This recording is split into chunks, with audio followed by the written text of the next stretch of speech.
ভিডিওটা দেখো বন্ধুরা, শেষ পর্যন্ত লাইক সাবস্ক্রাইব করো। মেয়েটাকে টেনে নিয়ে যাচ্ছে গাড়ির ভেতরে ঢোকানোর জন্য। বলছে ছোড়ো মুছে ছোড়ো, মেয়েটা চিল্লায় যাচ্ছে ছোড়ো মুছে ছোড়ো। গাড়ির ভিতরে ঢুকাচ্ছে, তখন এই ছেলেটা এসে মেয়েটাকে বাঁচাচ্ছে। কিন্তু ওরা দুজন মিলে ওকে জোর করে নিয়ে যাচ্ছে মেয়েটাকে। ছেলেটা পারলো না মেয়েটাকে বাঁচাতে, ও টেনে বের করছে। আবার ওরা দুজন মিলে ওকে ধরে মারছে ছেলেটাকে,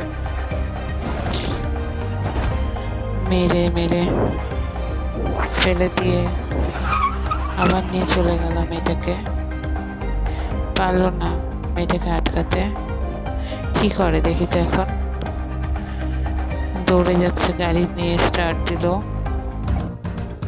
গাড়ির পেছনে চালিয়ে যাচ্ছে।